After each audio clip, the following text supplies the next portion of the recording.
आज आपण साधन संपत्ती भूगोलामधील जो पुढचा घटक आहे तो म्हणजे साधन संपत्तीची व्याप्ती या घटकाचा विचार करणार आहोत. साधन संपत्ती भूगोलामध्ये आत्तापर्यंत आपण साधन संपत्ती भूगोलाची ओळख, व्याख्या पाहिलेली आहे. त्यानंतर आपण साधन संपत्ती भूगोलाची व्याप्ती पाहणार आहोत.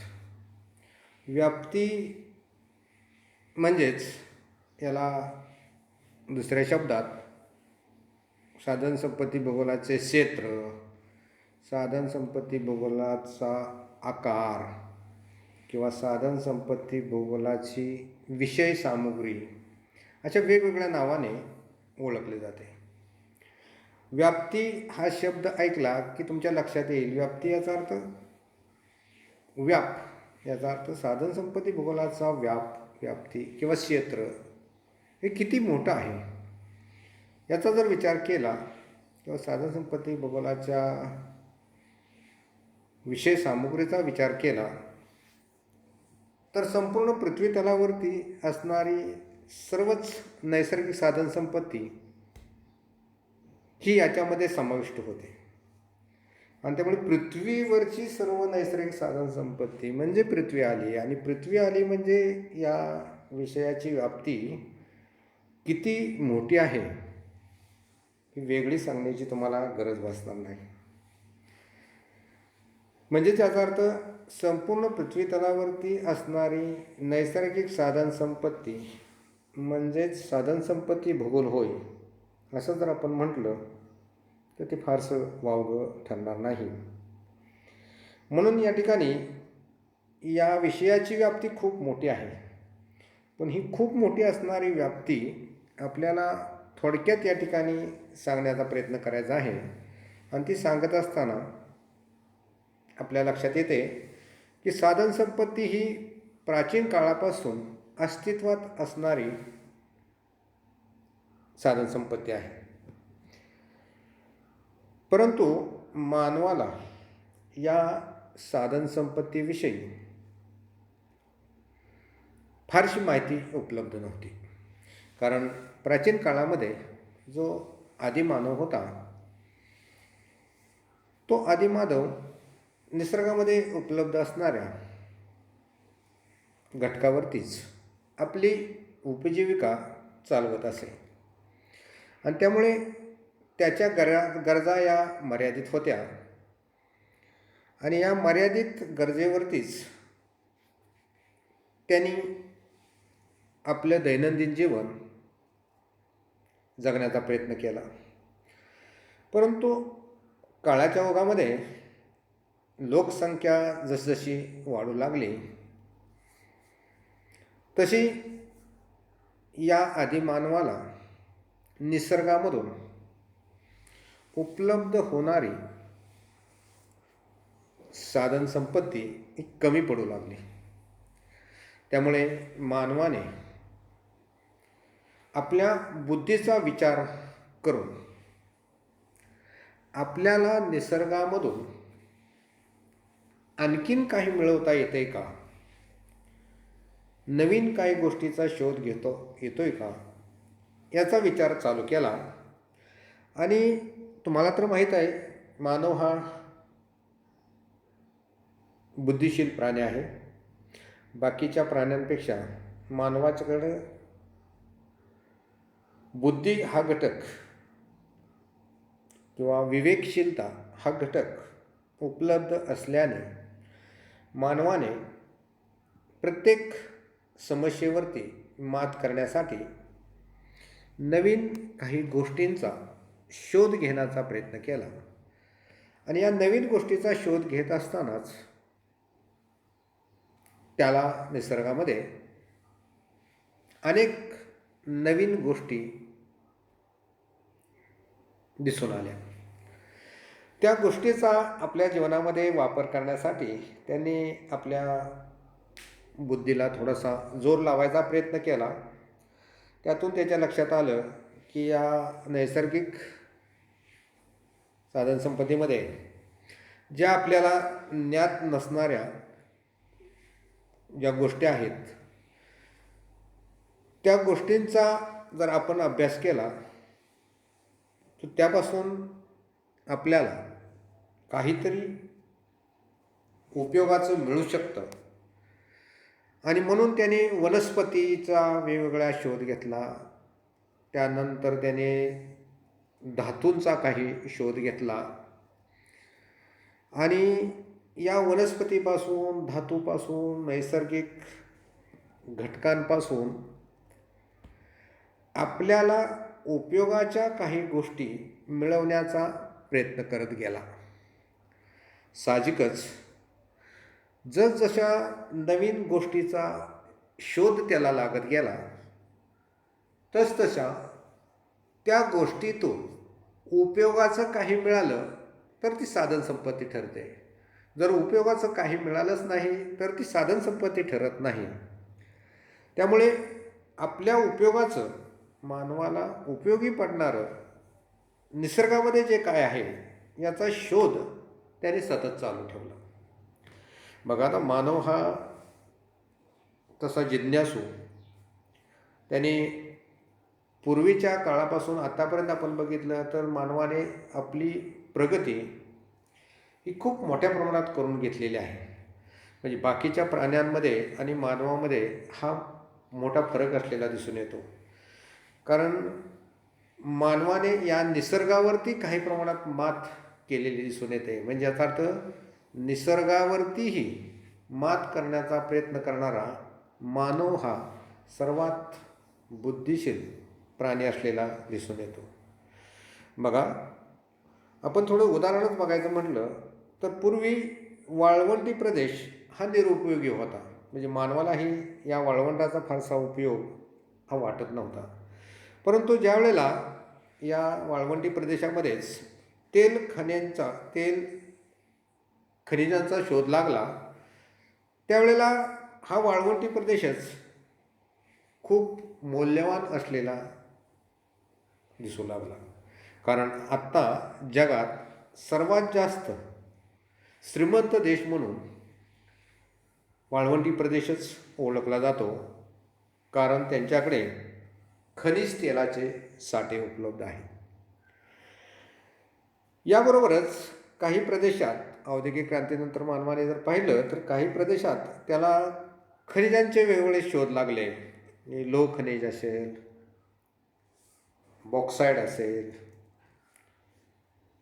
दगडी कोळसा असेल, याचे शोध लागल्यानंतर या दगडी कोळशाला सुरुवातीच्या काळामध्ये तसं महत्त्व नव्हतं. परंतु मानवाने औद्योगिक क्रांतीमध्ये दगडी कोळशाचा वापर जसा चालू केला तसा हा दगडी कोळसा मौल्यवान ठरू लागला. म्हणजे बघा, पूर्वीच्या काळामध्ये एखादा धबधबा वाहत असेल तर धबधब्याला फारशी किंमत नव्हती. एक सौंदर्य, नैसर्गिक सौंदर्य बघण्यासाठी म्हणून धबधब्याकडे पाहिलं जात होतं. परंतु काळाच्या ओघामध्ये ज्या वेळेला धबधब्यातून पडणाऱ्या पाण्यावरती वीज निर्मिती करता येऊ लागली त्यावेळेला धबधब्याचं महत्त्व अचानक वाढलेलं दिसून येतं. म्हणजे जोपर्यंत आपल्याला एखादी वस्तू उपयोगाची नाही तोपर्यंत तिला साधनसंपत्ती म्हणता येत नाही. परंतु त्याच वस्तूचा वापर ज्या वेळेला आपल्याला समजतो त्यावेळेला ती वस्तू साधनसंपत्ती बनून जाते. म्हणजे याचा अर्थ हा धबधबा पूर्वीपासूनच आहे. परंतु पूर्वी या ठिकाणी धबधबा हा फक्त निसर्ग सौंदर्य म्हणूनच पाहिला जायचा. परंतु आताच्या काळामध्ये आपण जर बघितलं तर आपण ती वीज निर्मितीचं केंद्र म्हणून आपण त्याच्याकडे पाहताना दिसून येतो. म्हणजे याचा अर्थ वाळवंटामध्ये तुम्ही असाल आणि जर तुम्हाला पाणी पिण्याची गरज भासली तर मग पाण्याची आपल्याला किंमत तिथं कळते. आपल्याकडे पाणी भरपूर उपलब्ध असताना आपल्याला पाण्याची किंमत फारशी कळत नाही.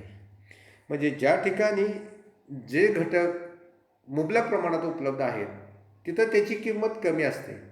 परंतु ज्या भागामध्ये ते घटक सहजासहजी उपलब्ध होत नाहीत ना त्या ठिकाणी त्या वस्तूची किंमत वाढताना दिसून येते. म्हणजे एखाद्या ठिकाणची एक वस्तू तिची गरज किती आहे याच्यावरती तिचं मूल्य ठरत असतं आणि हे मूल्य गरज जशी वाढत जाईल तसं मूल्य वाढत जाताना दिसून येतं. म्हणून या नैसर्गिक साधनसंपत्तीचा मानवाने आपल्या कल्याणासाठी कशा प्रकारे वापर केलेला आहे या घटकांचा जरी आपण सगळा विचार केला तर मग आपल्या लक्षात येतं की या ठिकाणी साधनसंपत्ती भूगोलाची व्याप्ती ही खूपच मोठी आहे. कारण अनेक घटकांचा अभ्यास या साधनसंपत्ती भूगोलामध्ये केला जातो. किंबहुना मित्र असे म्हणेन की या पृथ्वी तलावरचा कुठलाच असा घटक नाही की ज्या ठिकाणी साधनसंपत्ती भूगोलाचा अभ्यास केला जात नाही. म्हणजे सर्वच विषयामध्ये तुम्ही थोडंसं बारकाईनं पाहिलं तर साधनसंपत्ती या घटकाचा कमी जास्त स्वरूपात संबंध हा आलेलाच दिसून येतो. साधनसंपत्ती भूगोलाला जे महत्त्व प्राप्त झालं आहे ते मानवामुळेच महत्त्व प्राप्त झालेलं आहे. कारण मानवानेच या साधनसंपत्तीचा उपयोग शोधून काढलेला आहे आणि उपयोग शोधून काढून आपल्या जीवनामध्ये प्रगती करण्यासाठी या साधनसंपत्तीचा जास्तीत जास्त कसा वापर करता येईल याचा विचार केलेला आहे. आणि त्यामुळे आपण जर संपूर्ण जगाचा विचार केला तर जगामध्ये सर्वच देशांमध्ये ही नैसर्गिक साधनसंपत्ती सारख्या प्रमाणात वितरित झालेली नाही. कारण काही देशांकडे नैसर्गिक साधनसंपत्ती विपुल प्रमाणात आहे तर काही देशांकडे ही नैसर्गिक साधनसंपत्ती मात्र कमी प्रमाणात उपलब्ध आहे. परंतु नैसर्गिक साधनसंपत्ती उपलब्ध असूनही त्या नैसर्गिक साधनसंपत्तीचा उपभोग घेण्यासाठी किंवा त्या साधनसंपत्तीचा उपयोग करून घेण्यासाठी मानवाची गरज असलेली दिसून येते. परंतु काही प्रदेशात असं झालेलं आहे की त्या ठिकाणी नैसर्गिक साधनसंपत्ती कमी आहे आणि लोकसंख्या मात्र प्रचंड आहे. अशा ठिकाणी मात्र त्या देशाचा नैसर्गिक साधनसंपत्ती कमी असल्यामुळे आर्थिक विकास हा खुंटलेला आहे. कारण लोकसंख्या जास्त आहे आणि नैसर्गिक साधनसंपत्ती कमी आहे. त्यामुळे या ठिकाणी जास्तीत जास्त साधनसंपत्तीचा वापर केला तरी वाढत्या लोकसंख्येमुळे त्याचा वापर हा मर्यादितच राहिलेला दिसून येतो आणि त्यामुळे त्या ठिकाणच्या लोकसंख्येला आपला विकास हा पाहिजे तेवढ्या प्रमाणात करता येत नाही. याचं उलटं उदाहरण असं आहे की काही ठिकाणी अमेरिकेसारखा भाग जर आपण पाहिला तर त्या ठिकाणी साधनसंपत्ती नैसर्गिक खूप मोठ्या प्रमाणात उपलब्ध आहे. परंतु त्यांच्याकडे मनुष्यबळ कमी आहे आणि मनुष्यबळ कमी असल्यामुळे त्यांना त्या नैसर्गिक साधनसंपत्तीचा पाहिजे तसा उपयोग करून घेता येत नाही. कारण त्याला लेबरची गरज असते किंवा लोकसंख्या जास्त असेल तरच या ठिकाणी या नैसर्गिक साधनसंपत्तीचा जास्तीत जास्त वापर करून घेता येतो. आणि म्हणून अमेरिकेसारख्या देशामध्ये अजून जरी लोकसंख्या वाढली तरी त्या ठिकाणी देशाची प्रगती ही वाढतानाच दिसून येते. कारण नैसर्गिक साधनसंपत्ती त्यांच्याकडे विपुल प्रमाणात आहे. म्हणजे लोकसंख्येच्या मानाने नैसर्गिक साधनसंपत्ती त्यांच्याकडे जास्त आहे आणि म्हणून अशा देशामध्ये लोकसंख्या जरी वाढली तरी ती समस्या ठरत नाही. परंतु आपल्या भारतासारखा देश असेल, चीनसारखा देश असेल की ज्या ठिकाणी नैसर्गिक साधनसंपत्ती कमी आणि लोकसंख्या मात्र जास्त आहे, अशा ठिकाणी अजून लोकसंख्या जर वाढली तर त्या ठिकाणी त्या साधनसंपत्तीवरती मोठ्या प्रमाणात ताण निर्माण होतो आणि ताण निर्माण झालं की या ठिकाणी लोकांचा आर्थिक विकास कमी होताना दिसून येतो. म्हणून आपण जर आता पाहिलं तर जगामधील काही देशाने तांत्रिक ज्ञानाची प्रगती करून नैसर्गिक साधनसंपत्तीचा जास्तीत जास्त वापर करून घेण्याचा प्रयत्न केलेला आहे आणि असे देश जगाच्या पाठीवरती स्वतःचा विकास करून औद्योगिक विकास करून डेव्हलप झालेले दिसून येतात, विकसित देश म्हणून ओळखले जातात. परंतु काही देश अजून हा विकासासाठी पाठीमागे राहिलेले दिसून येतात. कारण त्यांच्याकडे नैसर्गिक साधनसंपत्ती आहे परंतु त्याचा अभ्यास नाही, त्याचा उत्पादन करण्यासाठी त्यांच्याकडे फारशी बुद्धिमत्ता नाही. किंवा त्यांच्याकडे तंत्रज्ञानाचा विकास नाही आणि त्यामुळे काही देश अजूनही नैसर्गिक साधनसंपत्ती असूनही त्याचा पाहिजे त्या प्रमाणात विकास करू शकलेले नाहीत आणि अशा देशांना आम्ही विकसनशील देश म्हणतो. परंतु आफ्रिकेसारखे काही देश अजूनही असे आहेत की ज्या देशात नैसर्गिक साधनसंपत्ती उपलब्ध आहे, परंतु त्याचा वापर करण्याचे ज्ञान आणि तांत्रिक ज्ञान किंवा आर्थिक बाजू पैसा हा त्यांच्याकडे उपलब्ध नसल्यामुळे त्या देशाचा विकास हा कमी झालेला दिसून येतो. आपण त्याला अविकसित देश काही देश म्हणून ओळखताना दिसून येतो. म्हणजे याचा अर्थ नैसर्गिक साधनसंपत्ती किती प्रमाणात उपलब्ध आहे याच्यावरतीही आर्थिक विकास अवलंबून नाही, तर त्या नैसर्गिक साधनसंपत्तीचा उपभोग किंवा उपयोग कसा केला जातो, किती प्रमाणात केला जातो यावरती अनेक देशाची आर्थिक प्रगती अवलंबून असलेली दिसून येते.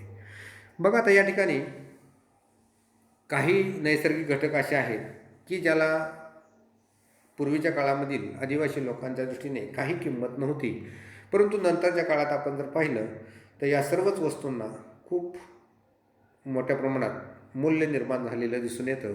अगदी बांधकामाचा दगड घेतला आपण किंवा वेगवेगळी खनिजे आपण घेतली, रासायनिक घटक आपण वेगळे घेतले किंवा इंधन घेतलं, तर याला पूर्वीच्या काळामध्ये आदिमानवाच्या दृष्टीने काहीही महत्त्व नव्हतं. परंतु आता जर विचार केला तर आपल्याला खनिजांचं महत्त्व आता कळलेलं आहे, इंधनाचं महत्त्व आपल्याला कळलेलं आहे, बांधकामाच्या दगडाचं महत्त्व आपल्याला या ठिकाणी कळलेलं आहे. म्हणजे याचा अर्थ ज्या वेळेला आपल्याला या वस्तूची गरज लक्षात आली त्यावेळेला याचं मूल्य वाढलेलं दिसून येतं. आणि म्हणून आता आपण काळाच्या ओघात बघतो तर वाढत्या लोकसंख्येनुसार आपण या खनिज संपत्तीवर किंवा नैसर्गिक घटकावरती अवलंबून असून आपण जास्तीत जास्त त्याचा वापर करताना दिसून येतो.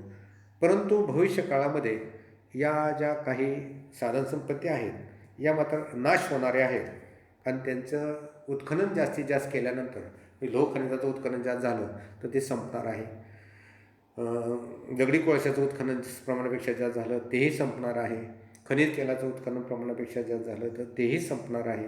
म्हणजे याचा अर्थ हे ज्यावेळेला जास्तीत जास्त वापर आपण करू त्यावेळेला त्याचा तुटवडा ज्यावेळेला भासणार आहे त्यावेळेला मग मात्र या वस्तूच्या किमती ह्या गगनाला भिडणार आहेत.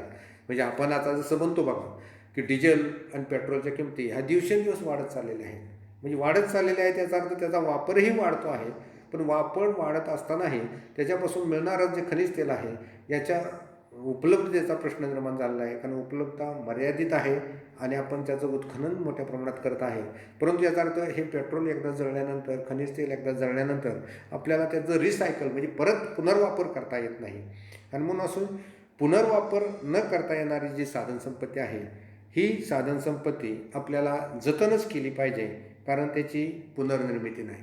आता बघा आपण पवन चक्कीचा विचार केला तर आपल्याला वारा हा सतत वाहणार आहे, त्याच्यापासून आपल्याला जी ऊर्जा निर्माण होते ही पुनर्वापरासारखी आहे, आपल्याला परत परत वापर करण्याजोगा आहे.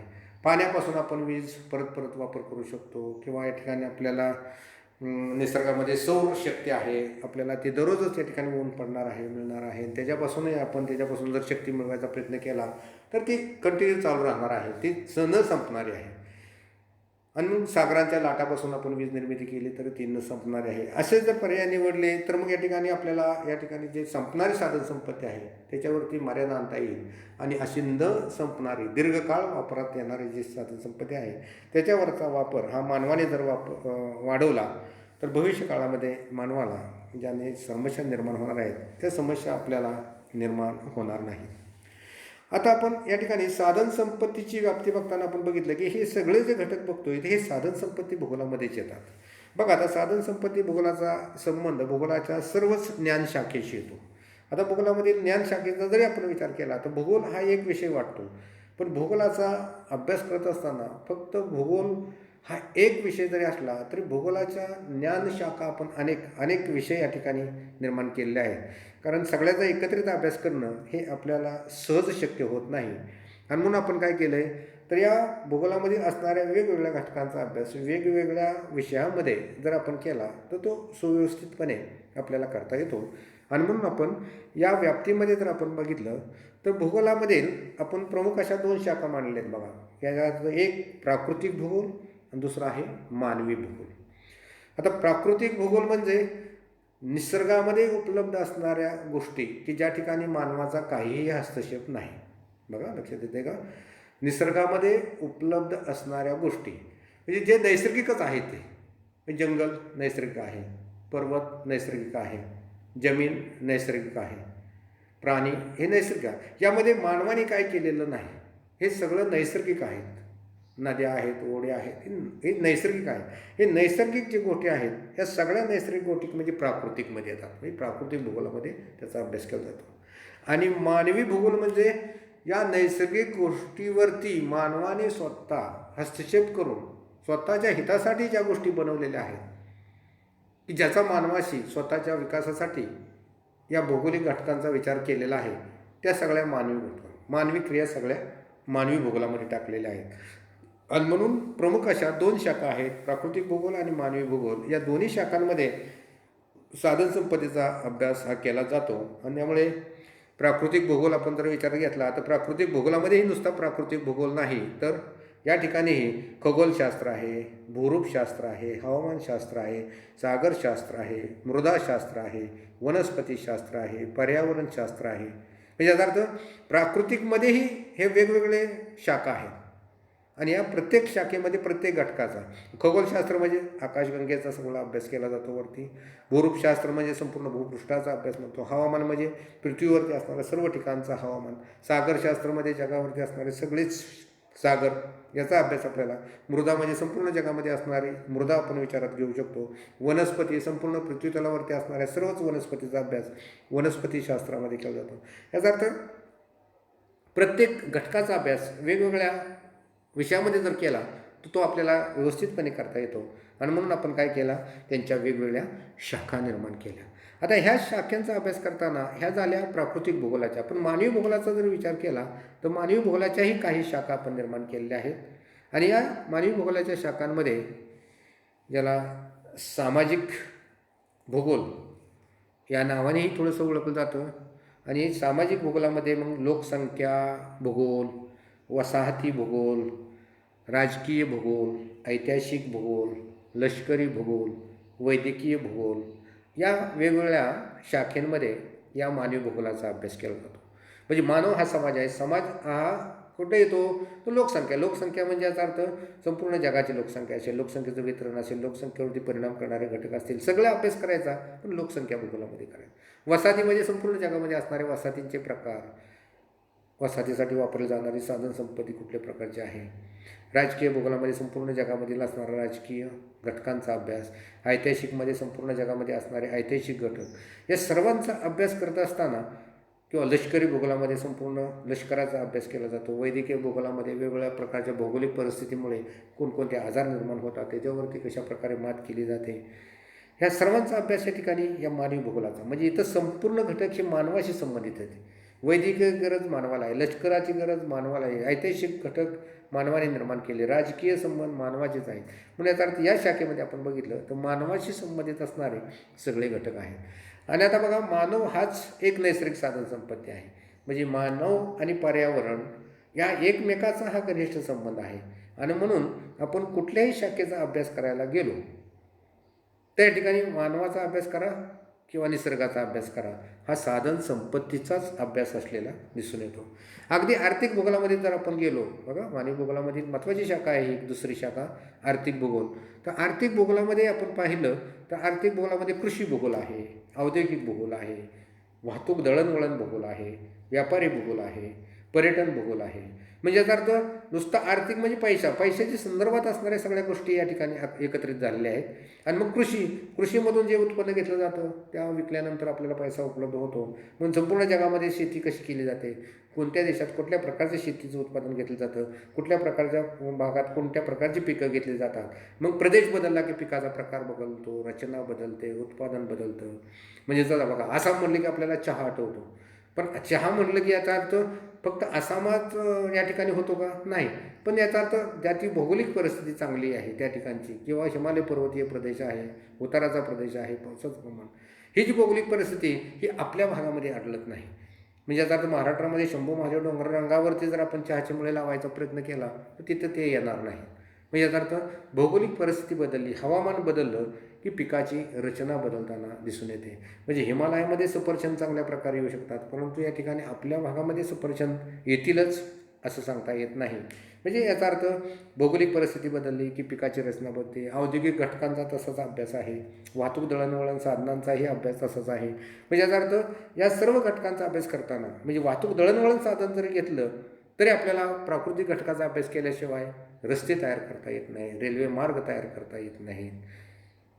बघा, म्हणजे याचा अर्थ प्राकृतिक घटकाचा अभ्यास केल्याशिवाय औद्योगिकरणाचा विकास करता येत नाही, कारखानदारीची स्थापना करता येत नाही. म्हणजे याचा अर्थ प्रत्येक घटकाचा अभ्यास करताना परत आपल्याला पर्यावरणाकडे यावं लागतं किंवा नैसर्गिक घटकाकडे यावं लागतं. आणि नैसर्गिक घटकाकडे आलो की परत संबंध येतो आपला नैसर्गिक साधन संपत्तीशी. म्हणजे याचा अर्थ टोटली आपल्याला थोडक्यात म्हणता येईल की या पृथ्वीतलावरती कुठल्याही घटकांचा अभ्यास करत असताना जर आपण थोडासा बारकाईने अभ्यास केला तर त्या ठिकाणी नैसर्गिक साधनसंपत्तीचा अभ्यास हा आपल्याला करावाच लागतो. आणि म्हणून म्हटलं जातं की या साधनसंपत्ती भूगोलाची जी व्याप्ती आहे ही व्याप्ती खूप मोठी असलेली दिसून येते. आणि ही व्याप्ती सांगणं, हा घटक सांगणं म्हणजेच या ठिकाणी संपूर्ण नैसर्गिक साधनसंपत्ती भूगोलाचा व्याप्तीचा, आकाराचा किंवा क्षेत्राचा विचार करणं असं म्हटलं जातं. आणि नैसर्गिक साधनसंपत्ती म्हणून पर्यावरणशास्त्र, अर्थशास्त्र या विषयालाही जे महत्त्व प्राप्त झालेलं आहे ते साधनसंपत्ती भूगोल म्हणूनच या ठिकाणी या विषयांनाही महत्त्व प्राप्त झालेलं दिसून येतं. आणि म्हणून या ठिकाणी नैसर्गिक साधनसंपत्ती किंवा साधनसंपत्ती ही एक राष्ट्रीय संपत्ती आहे आणि त्याची जाणीव प्रत्येक नागरिकास असणं गरजेचं आहे. कारण नैसर्गिक साधनसंपत्तीची जर जाणीव नसेल तर नैसर्गिक साधनसंपत्तीचा वापर हा योग्य प्रकारे होणार नाही. आणि तो वापर योग्य प्रकारे झाला नाही तर भविष्य काळामध्ये मात्र प्रत्येक मानवाला अनेक समस्यांना तोंड द्यावं लागेल. आणि म्हणून साधनसंपत्ती भूगोलाची जी व्याप्ती आहे ही गतिमान आहे. गतिमान याचा अर्थ हे दिवसेंदिवस वाढत जाणारे आहे. आत्ता जेवढी आपण व्याप्ती विचार केला, अजून कालांतराने विचार केला तर ही व्याप्ती आणखीन वाढलेली असेल. पूर्वीच्या काळात ती छोटी होती, हळूहळू त्याच्यात जसा विकास गेला, संशोधन, बुद्धिमत्ता मानवाची वाढत गेली, संशोधन त्यांनी केलं, नवीन शोध लागले, तसतशी ही व्याप्ती वाढत चाललेली दिसून येते. आणि अजूनही काही निसर्गामध्ये घटक आहेत की ज्याचा वापर हा मानवाला अजूनही ज्ञात नाही. आणि त्याचा वापर जर ज्ञात झाला तर याची अजूनही व्याप्ती ही वाढत जाणार आहे. आणि भविष्य काळामध्ये जर आपण बघितलं तर या ठिकाणी या साधनसंपत्ती भूगोलाची व्याप्ती ही दिवसेंदिवस अशीच वाढत जाणारी आहे, एवढं मात्र आपल्याला नक्की सांगता येतं. आणि या घटकाचा आपण या ठिकाणी जे थोडक्यात विचार केला की या ठिकाणी साधनसंपत्ती भूगोलाची व्याप्ती किंवा विषय सामुग्री, आकार हा खूप मोठा आहे. क्षेत्र ह्या विषयाचं खूप मोठं आहे. आणि हे खूप मोठं असणारं क्षेत्र आपण थोडक्यात या ठिकाणी मांडण्याचा प्रयत्न केलेला आहे. त्यामुळे साधनसंपत्ती भूगोलाची व्याप्ती हा जो छोटासा घटक आहे तो आपण या ठिकाणी आता संपवत आहोत. आणि पुढचा जो घटक आहे साधन संपत्तीची संकल्पना, या घटकाकडे आपण हळूहळू पुढच्या लेक्चरमध्ये जाणार आहोत. धन्यवाद.